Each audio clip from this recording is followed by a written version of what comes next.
Welcome to the Encore Audio Archives YouTube channel. I'm Taper Dave, and this is my channel. I've uploaded hundreds of talks here that I've recorded at meetings in West LA, and I've also recorded conventions starting in 2013. I've got a bunch of those up. And Walt and Mary Murray, the original owners of Encore Audio Archives, started the company in the 80s, and Walt recorded Joe and Charlie's and a bunch of stuff down in Vista, California. My sobriety date is June 20th of 1994.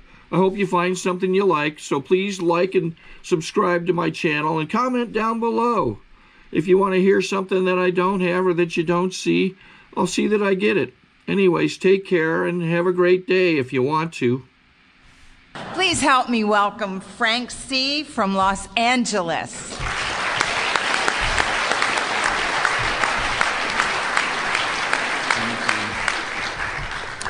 Hi everybody, my name's Frank and I'm an alcoholic.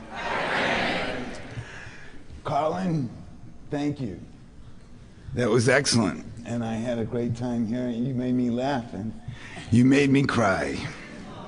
It was great. My sponsor used to say, he said, if I'm really in touch with the truth of my sobriety, I'll walk around on the verge of tears.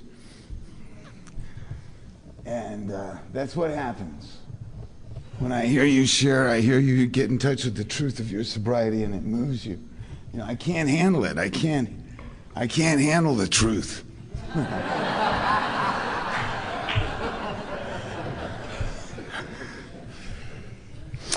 If you're new and you think I'm moving funny up here, you're seeing things.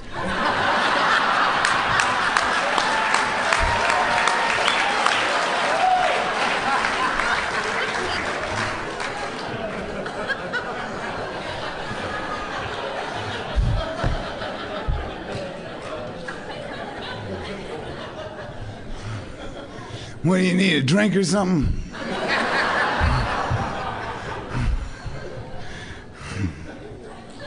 No, I kid the newcomer. My sobriety date is December 20th, 1982. So that's 5 days before Christmas. And you gotta be really sick to come in here 5 days before Christmas. Because it's free that time of year. That's my alcoholism. I have 2 progressive diseases. And about 15 years ago in 1998, I was diagnosed with Parkinson's disease. And it is, you know, Parkinson's is the least of what is wrong with me.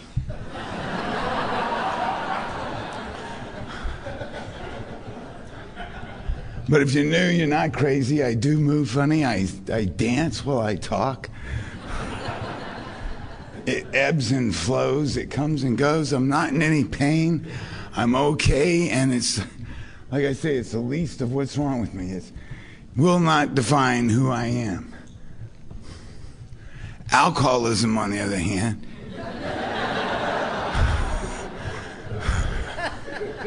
I'm here to talk about my primary problem.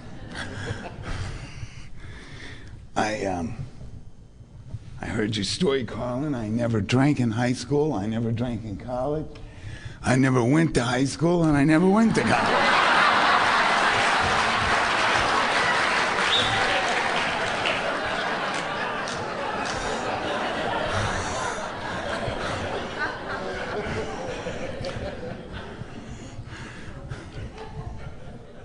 It's kind of a funny story, too. The way I found out I had Parkinson's, I wanted to finish this. I had to go to a neurologist to have this diagnosed, this Parkinson's. And this is a story that, to me, is just one more piece of evidence. There's so much evidence in the program that there's something connecting all of us. There is something that's going on here. It's a secret. I'm still looking for it. You know, it won't completely present itself to me, but there's something going on here. And you stick around this fellowship long enough, you'll find out in short order there's a mystery here. It's a grand secret. It's great. But when I was, this is one of those connectivity or connections, stories. You know, when I was diagnosed with Parkinson's, I was referred to a neurologist.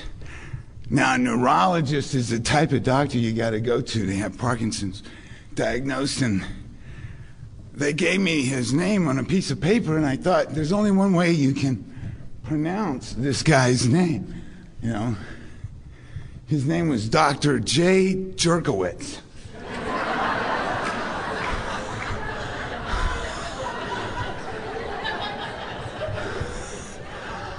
I mean, I couldn't believe it. You know, I thought somebody's playing a joke on me here.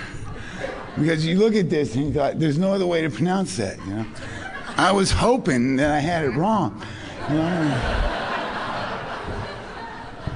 When I went into his office and I said, Jerkowitz, I was hoping he'd come back and say, that's not my name, you know. Who could have a name like that? You know, and, man, they said they loosened the top. I got it. Okay. I'm an alcoholic, man.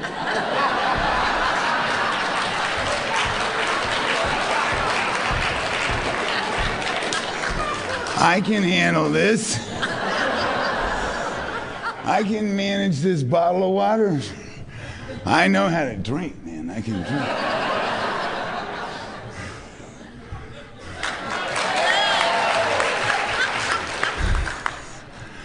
Yeah. Just keep looking.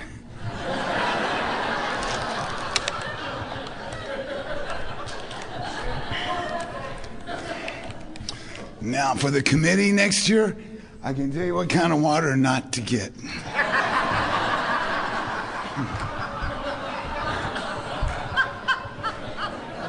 That's the flimsiest bottle I've ever drunk. I mean, that wasn't...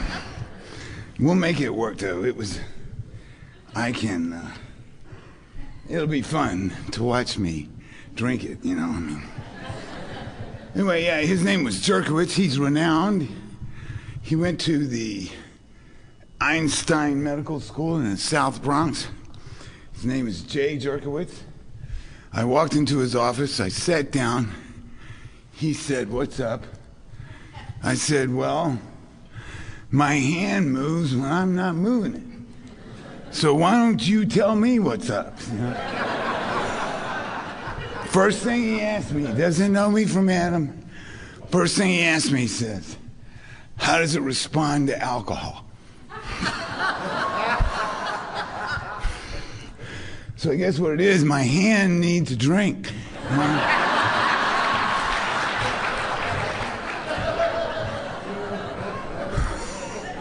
Hell, I could have told him that. I paid him $500 for that piece of information.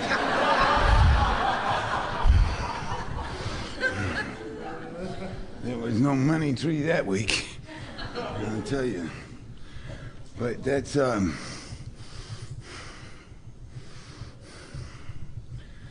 apparently you know, a test for Parkinson's. Is how it responds to alcohol. So I said, well, you're going to have to find out about it without giving me that test. Because it's not good for you, for me to drink. Yeah, it's not good for you. I mean, it's, when I'm very grateful. I want to thank the committee and all that were involved in having me come and speak here tonight. I mean, it is an honor and a privilege to be able to participate in AA in any way that I can. AA is, you know, hearing Carlin speak tonight put me in touch with how useless I was when I got here. Speaking is an opportunity for me to remember, you know, what a useless person I was. I describe it as a dog on the freeway. A mad dog in a daze. I was like a dog on the freeway. I had, you know, I was useless. I lived in a very hostile world when I got to AA. When I came to AA, the world was a very hostile place. I saw it as a dog-eat-dog affair. I was out to get mine before you took it away from me, and I was convinced that what you were about was taking mine away from me. That perspective, that kind of perception renders one useless. It made me useless. I had nothing to give, and if I had had anything of value, I wouldn't have been interested in giving it. Not in the world I lived in. It was a lonely, isolated place. When I got to AA, that's who I was. And I was useless. Anything that I have that's of any value, anything I can see myself to be, any sense of self, but most especially anything I do that's of any use to anybody, any service I render on this planet is a result of Alcoholics Anonymous in my life. It's a result of this fellowship introducing me to the big book. And if you're new and you don't know what a big book looks like, well, you can find out. I mean, I don't think I have one up here now, but you'll find out you want to get one of those. Because in that book, there are 12 steps. And the book was there to introduce me to these 12 steps. And the first 11 words of the last step, the first 11 words of the 12th step, were having had a spiritual awakening as the result of these steps. And my sponsor was quick to point out to me, he said it was the only thing I was working on. He says it doesn't say a result, it doesn't say some result. It says the result of these steps. It's the only thing I'm doing here, is to change this perception of mine. It's to have this spiritual experience. And then, once that happens, you too can walk around on the verge of tears. Because that's what will happen. You won't be able to handle it. That was my experience. I mean, when I had, once I had a spiritual experience, I no longer had to ask, what was the spiritual experience? I mean, it'll move you, and it's available to all of us. And that's a debt I'll never pay back. What AA has done for me. It's been quite a journey. Carlin mentioned a part of the book called The Doctor's Opinion. When I first got here, I had a problem with the G word. I couldn't handle the spiritual aspect of the program. Now, there's only one aspect to the program, and that's spiritual, so, I was in trouble, when I got here. But I had a problem with the G word and anything that had to do with spirituality. I wanted nothing to do with it. I blamed God for a lot of bad things when I got here. Well, in this doctor's opinion, so it took me 2 years to read the first 164 pages of the big book, which is a part with the directions on how to work the steps. Well, in the doctor's opinion, which was a foreword, it was a preface to the main part of the book that Carlin spoke of. In that doctor's opinion, they didn't talk so much about the God thing. They talked more about the disease of alcoholism. It was written by this doctor, and I read that, and I thought, I can relate to this. It had some good stuff in there, and there was a line in there that said, any message that is going to hold the attention of this class of drinker must have depth and weight. I love that, My ego was such that I heard that and I thought, yeah, man, you want to hold my attention, you better be deep and heavy, man.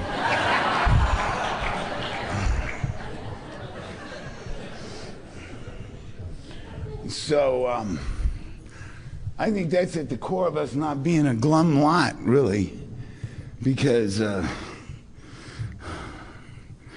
was asked to tell this story. I mean, I usually hate speaker meetings, I can't handle it. I can't sit there, listen to one guy get up there and run his mouth about himself for half an hour. I mean, I just think, just shoot me now, I can't.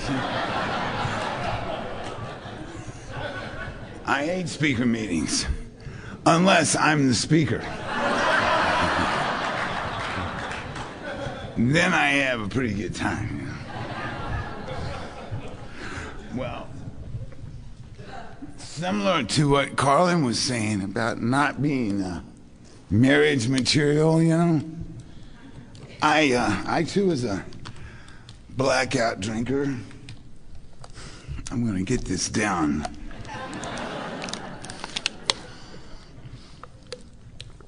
It's a good thing they don't videotape these things.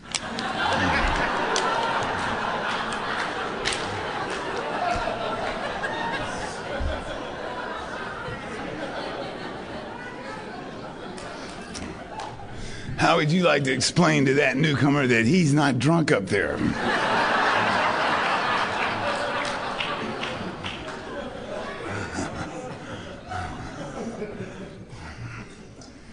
Holy moly. Well, I too was a blackout drinker, and I was not parent material. I did not come to AA and learn to be an adequate parent, okay? I came to AA because I had loose teeth in my mouth, because I slept on street corners, blacked out, and I didn't know how I had gotten there, you know, because I had blood on my jeans and holes in my jeans where I'd fallen down the night before. It wasn't fashionable in '82 to wear holes in your jeans. You know, I put them there. I got them there. And that's why I came to AA, because I had lost my click. I had lost my fix. I had lost what was vital to me. It was like Colin said, you know, alcohol was amazing, man. I mean, what it did for me was amazing. It was simply, it was my life depended on it. I had to have a right to drink. I thought AA was about learning how to drink again. I couldn't imagine life without that. So, you know, I mean, that's what I came to AA for. Now, what has happened is I'm 31 years sober, my son is 27 years old, and even if he never drinks, I've got more time than him.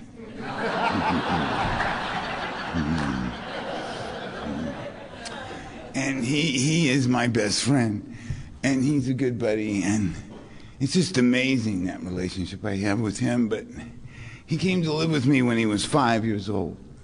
And I was asked to tell this story. And if you hate speaker meetings like me, I'm going to tell you in about the next 2 minutes. I can tell you my story, and now you don't have to stay for the meeting. You know, I mean, I can tell you in 2 minutes, this is my story, and I'm always asked to share this.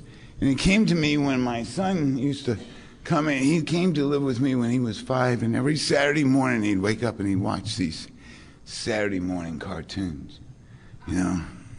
And he loved to watch these cartoons. And there was this one cartoon that he watched at 7:30 every Saturday morning. He loved it. It was the Roadrunner cartoon. He used to come on. He had the bird that goes beep beep. Actually, it goes me meep. It was me meep, and it had a mad dog in it too. His name was Wiley. He was Wiley Coyote, and this Roadrunner. And, you know, I had my friend Jimmy on the phone, and we'd be talking, trying to figure out how to make pancakes for our kids, you know, watching this cartoon in the background. And we looked at it one morning, and we figured one of us must have written this thing. Because in it, there is this coyote, there is this Wile E. Coyote, and he is not happy, you know. He's having a very bad day. He is irritable, restless, and discontented. He is not a happy coyote. He's not a happy dog, you know. And he is, and in one of the earliest episodes, you see that he actually catches a roadrunner, and he eats it, and it fixes him. It is amazing. It is like he has got an immediate sense of ease and comfort. He eats this bird, and he's okay. You know, it immediately fixes him. It's like a spiritual experience. He ate that bird. It's like Bugs Bunny Day. He knows how to talk to people. Things don't baffle him anymore. So Wiley is now going to spend the rest of his life buying Acme rockets strapping them to roller skates, running his head into the side of mountains, you know, falling 500 feet to his certain death, breaking every bone in his body multiple times on the off chance that he gets one more bite of Roadrunner.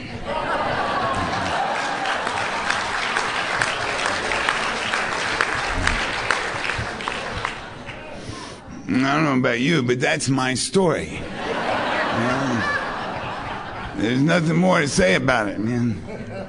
I mean, that is it. And in this cartoon, it was amazing, you know. Every episode would end the same way. There'd be this coyote, he'd be beat up, you know. He'd have a black eye, and he'd have a bandage on his head. And he'd have his arm in a sling, and he'd have his leg in a cast. He'd be on a crutch and one roller skate.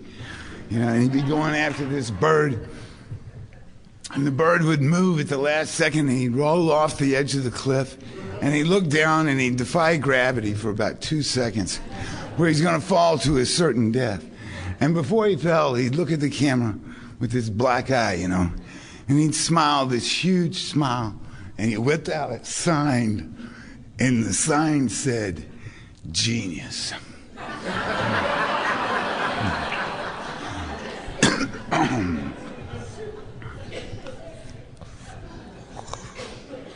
And then he'd fall to his death, you know.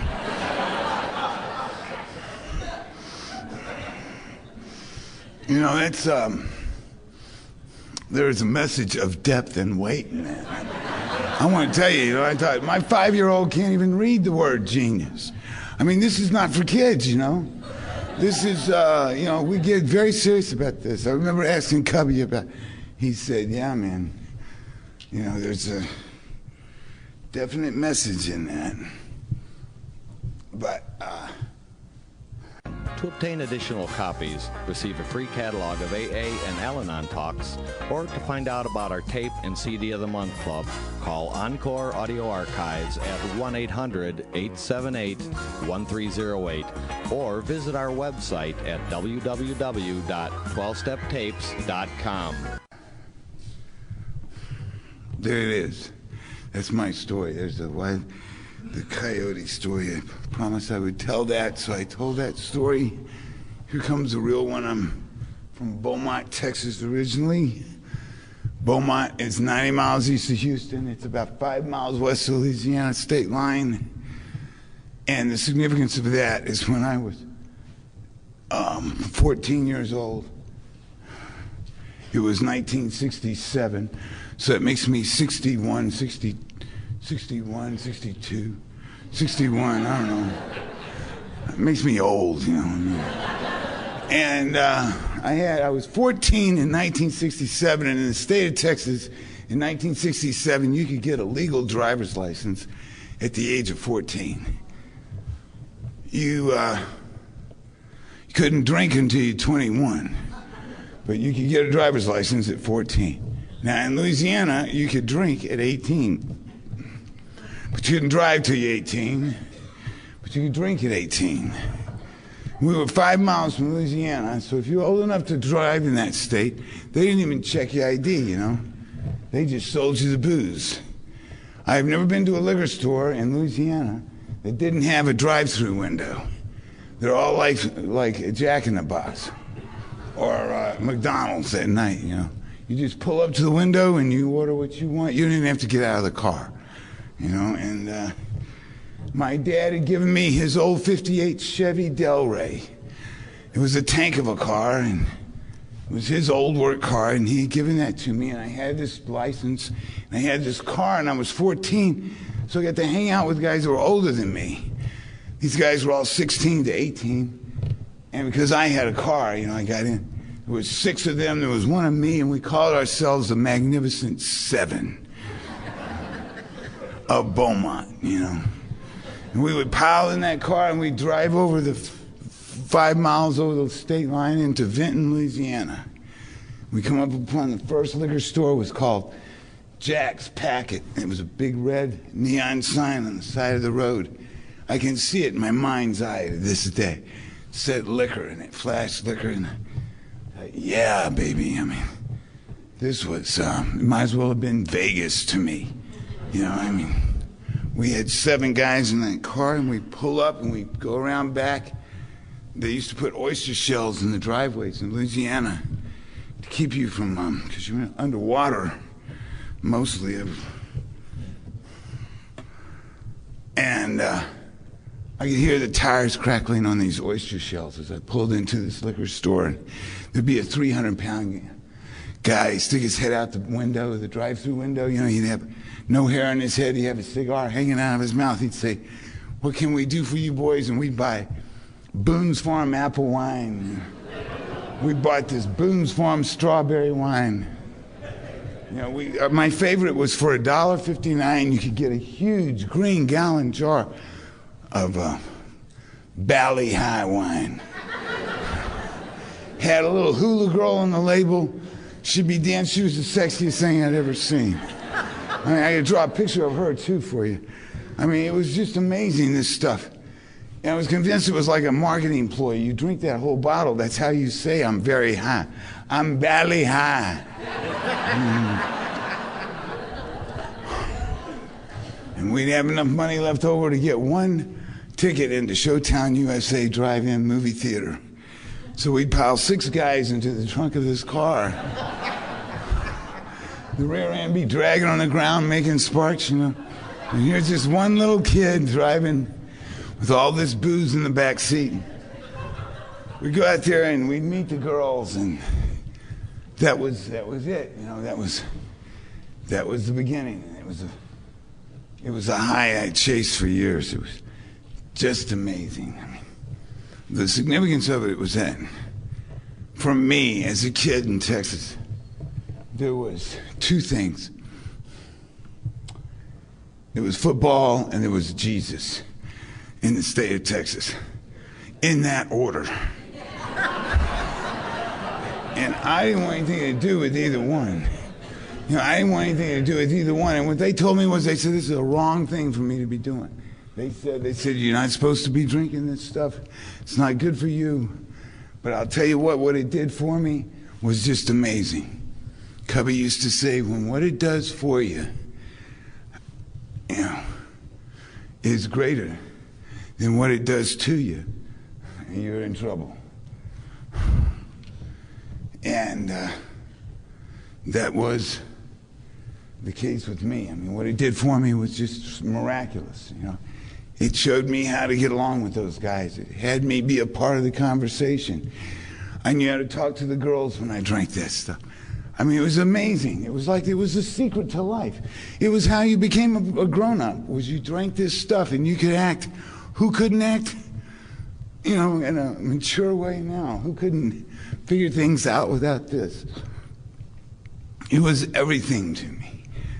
And it was a miracle what it did for me. When I was 19, I was 18, ran away. I went to New York City. I got a job in New York City driving cab for Bell Garage in the South Bronx on Fordham Road. I worked there until I was 21. My dad died. When I was 21, my sister, who was 6 years older than me, called me up and she said, "You got to come bury your father."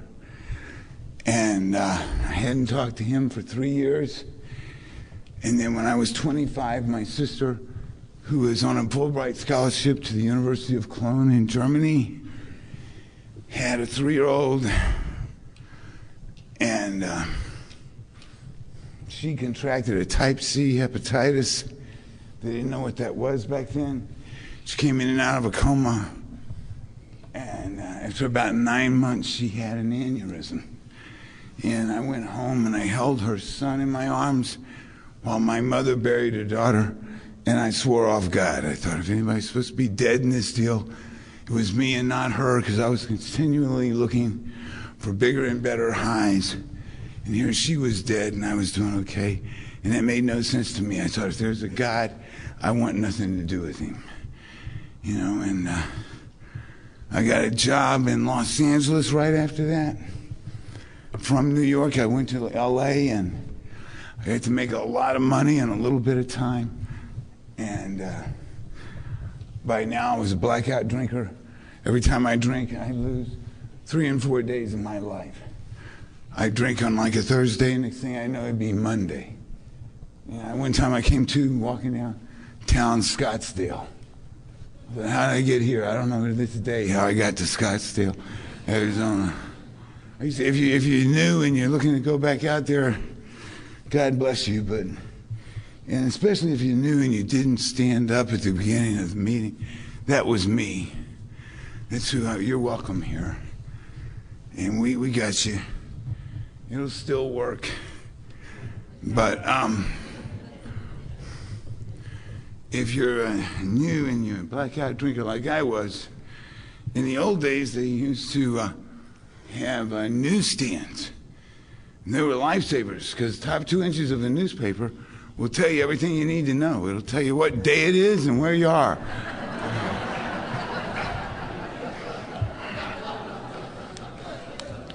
That's what I did. I went by a newsstand. I looked down. Oh, it's Scottsdale. Sunday. How'd I get here, you know?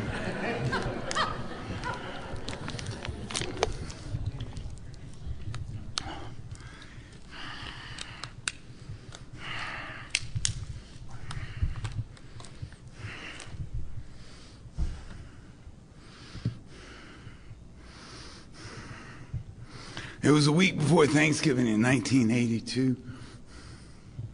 We were going to go to a party, and the party had to start. You know, you couldn't go to. You had to get ready to go to a party. Couldn't go to a party conscious. You had to go to a party. You had to be ready to go to the party. And so the party. We started getting ready to go to the party about 3 in the afternoon. Party's 10 o'clock that night. I'm staying with a girlfriend, and all she has to drink, and she's out of town. She's gone, but all she had to drink was this bottle of gin. She had a bottle of Tanqueray gin. And I hated gin, but it's all she had, and we had to get ready to go to the party.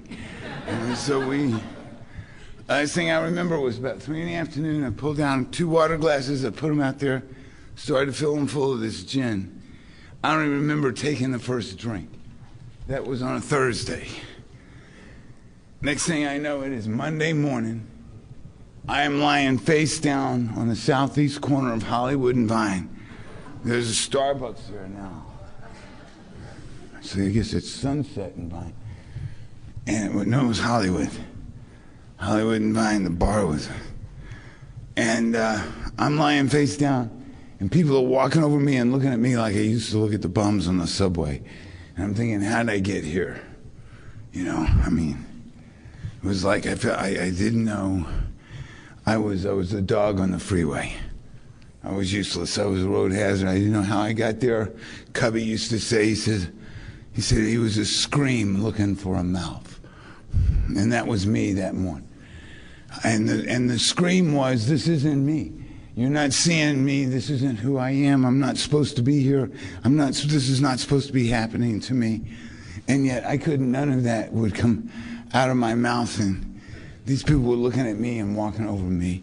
And I thought I was panicked. I was in terror.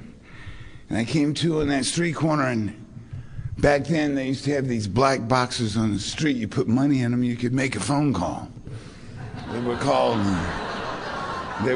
payphones. I had to explain to my 27-year-old son what a payphone was, you know, I mean.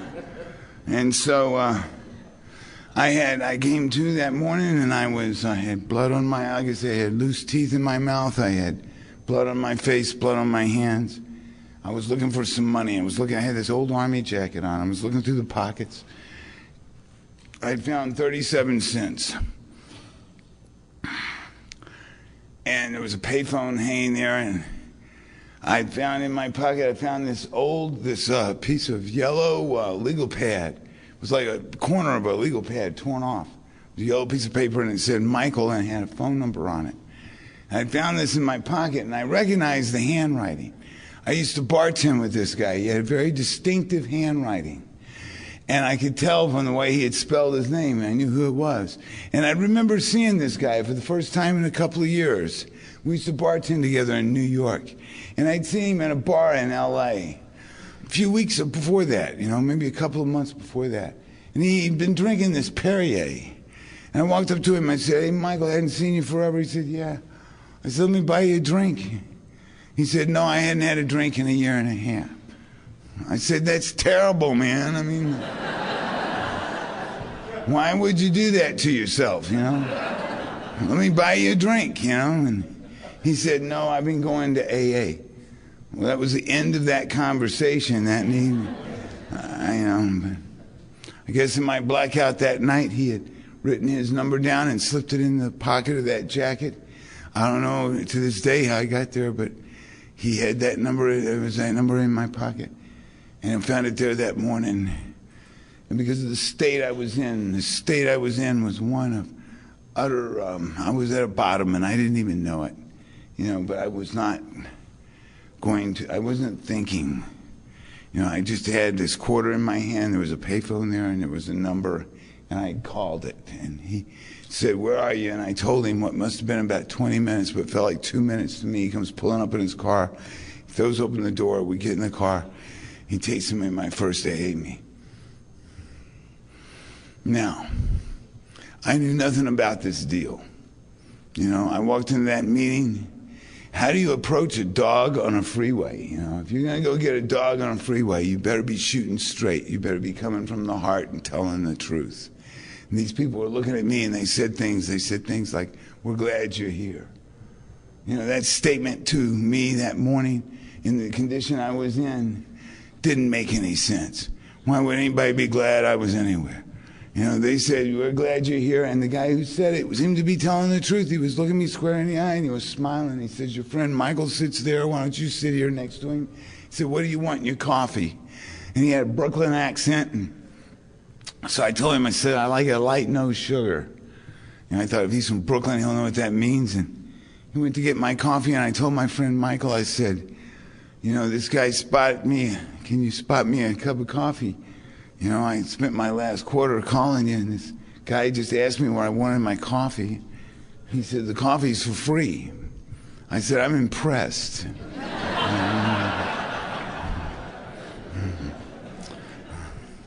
I mean, I couldn't believe, you know, it was unbelievable to me what was happening. It was surreal. It was surreal that you'd find a room like this with people that would have nothing to do with a guy like you, and yet they were all seemed to be attentive and glad that I was there. Didn't make any sense. You know what it was? It was a message of depth and weight. It was a message. It wasn't what they said. It wasn't what was written in their book. It wasn't even what they, you know, it wasn't specifically what they did. It was just who they were. It was how they were. It was where I was. You know, when I was in that room and I saw, you know, this fellowship and its acceptance of me. I mean, it was compelling. I would argue with everything you say. I didn't want anything to do with your book. But I wasn't going to not come to your next meeting. I mean, I was compelled, man. It kept me coming back. It was a very powerful. At the end of that meeting, there was a guy with a Brooks Brothers suit on. He was in the meeting. He was dressed to the nines, this guy. Now, he didn't look like anybody to have anything to do with a guy like me. And it was a pretty big meeting, and he was across the room, and he had this red carnation in his lapel, and in this Brooks Brothers suit dressed. And I thought, who is this? You know, and this guy, he's all the way across the room. At the end of this meeting, he yells out, he said, "Michael," he said, "don't go anywhere. I want to meet your friend Frank." And I thought, okay, here it is. I thought the guy's a narc, you know. Somebody's dropped a dime, you know. And he comes running across the room, he sticks his hand out, and he says, "My name's Bob." And I said, "Bob?" And he said, "When's your next meeting?" And I said, "There are other meetings?" I didn't know. And he said, "Yes, there's one tonight at 7 o'clock. And he says, I'm going to be there, your friend Michael's going to be there, why don't you join us?" And I thought, what do I have, plans? You know, I don't know. So I said, okay, you know, I guess I just nodded my head. I was standing there, and he's walking away, and it's like he'd forgotten his briefcase or something. He reached down to get his briefcase, snaps his fingers, he looks at his watch. He says, "Wait a second." And this scared me, you know. I thought, oh, here it goes, you know. And he says, "It's 2 o'clock right now." He said, that meeting's not till 7 tonight. He said, you're not going to drink between now and then, are you? And I guess I took too long answering that question. Because he goes off and he gets like 3 of the guys together. He makes a phone call. And he called into work, I found out later on, because something more important had come up. And there were 4 other guys, and they got me together, and they took me to this coffee shop called Figaro's. They set me on the inside of the booth, and there was a sentinel that went on for the next 4 hours. And they walked me to that meeting at 7:30 that night, and they made sure I didn't drink, and they made sure that I understood that I didn't know what a priority was. I didn't know what first was. They did. They said, we know what number 1 is, and if you'll do what we tell you, all these 192,000 problems you got are going to disappear. You know, he said, they said, you know, you just don't leave a meeting without knowing when and where your next meeting is. And then you stay conscious between the meetings. You know, what a concept, you know, it seemed pretty simple.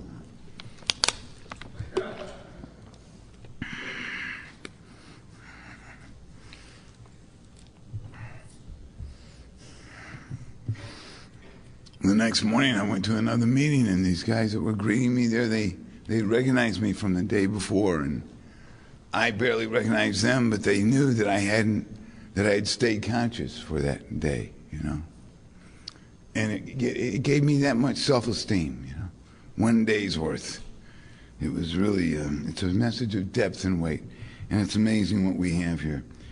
The steps worked me. I'm going to tell you real quick this story, and then I get down. I've got to tell you what I mean by that.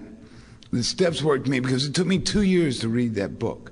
And if you're new here and you have a hard time participating and you have a hard time with the God part, then I want to tell you this story because that was me. That was me.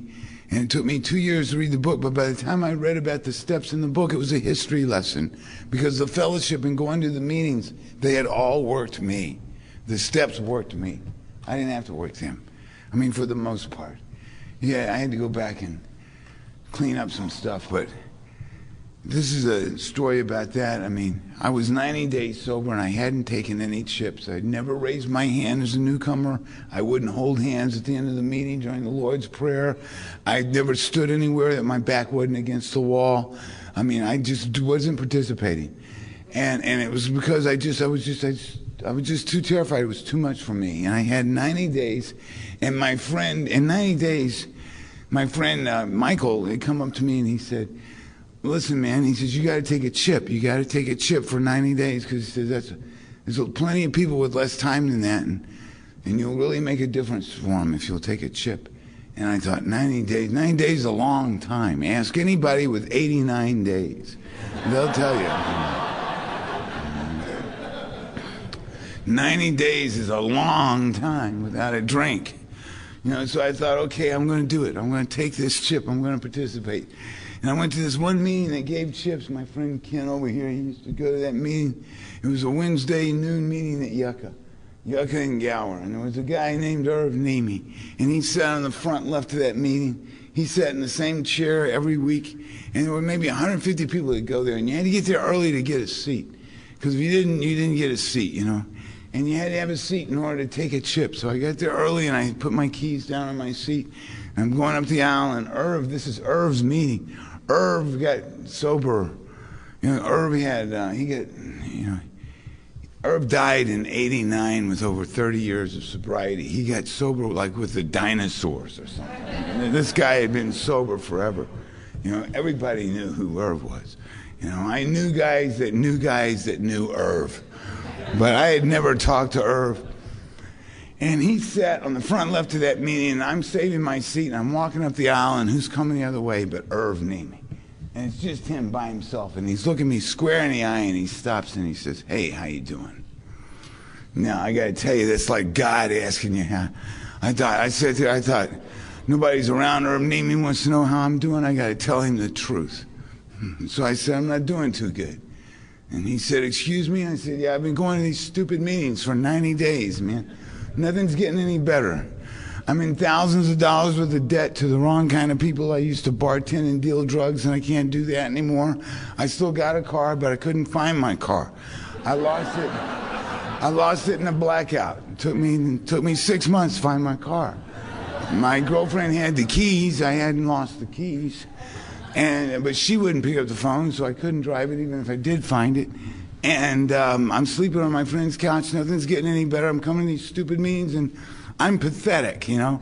How are you?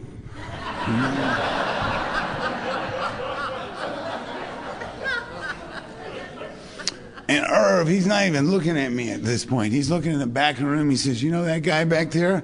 I turned and I said, no. And there was a guy back there, and he had about a 2-foot stack of aluminum ashtrays. And he's dropping them all over the place. And this is back when people used to smoke in meetings. So they had an ashtray commitment. And he said, that guy's Jeff. That guy's name's Jeff. You know, Irv, this old timer, he's looking at me. He says, yeah, that guy in the back of the room, his name's Jeff. And he's got about 2 minutes to put all those ashtrays out. Why don't you go give him a hand? Now, let's review this for a second. You know, by now there are people standing around listening to this conversation, and I'm embarrassed. You embarrass me, I'll kill you.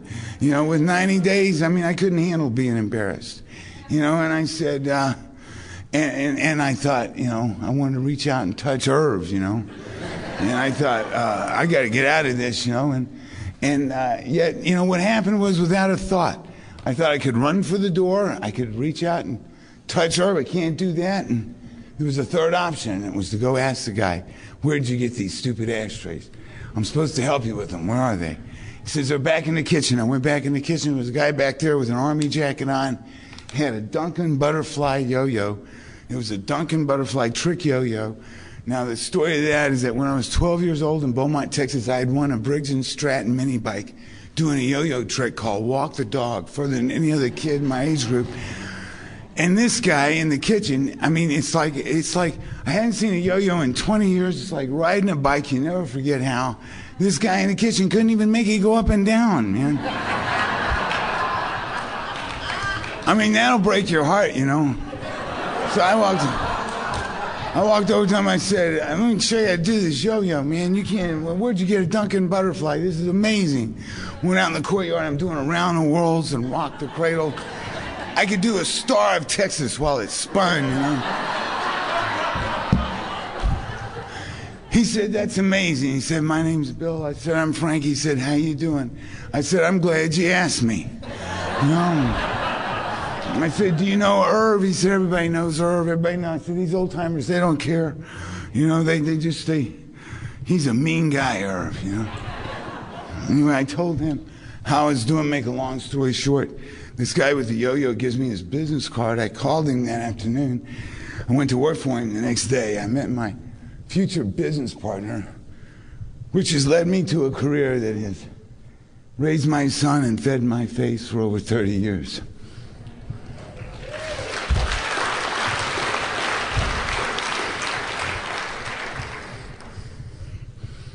It took me getting a year of cake at that same meeting with the guy with the yo-yo sitting next to me to nudge me and say to me, he says, you realize we would have never met if you hadn't gone to put out those ashtrays. What did Irv know?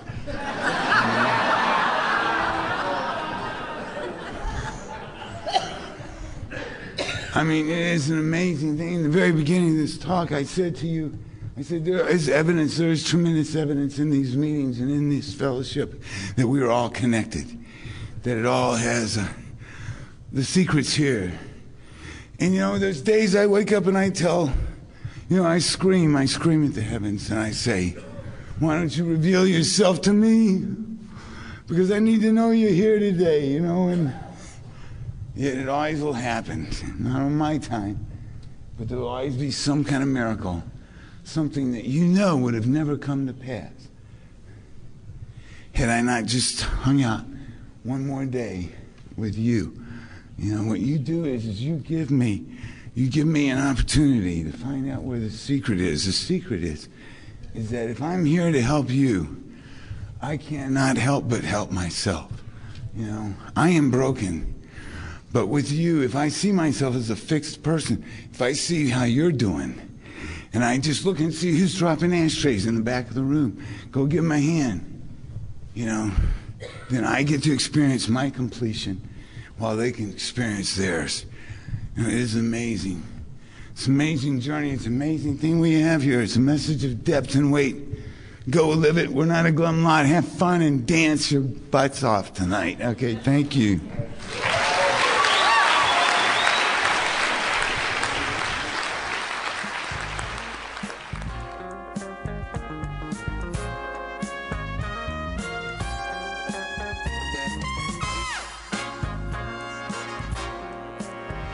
We hope you've enjoyed this recording.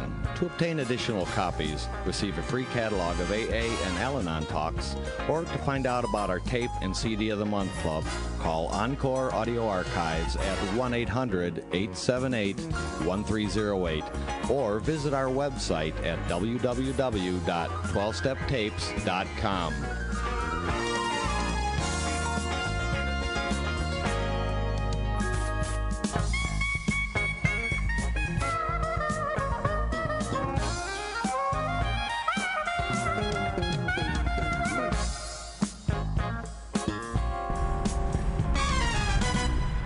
Okay, this is how I prepare my drone for launching. I like to do it inside the cab of my truck so I'm not standing outside in the weather. To install the joysticks for control, up and down, right and left, powered on. I have an Android phone that I use to connect it to the drone with. And it's actually controlled through the iPhone, through an app. Oops, wrong way. It's actually controlled through the iPhone, or through this Android phone, through the app. It's actually controlled through the Android phone, through an app, and you connect it through this short connection right here.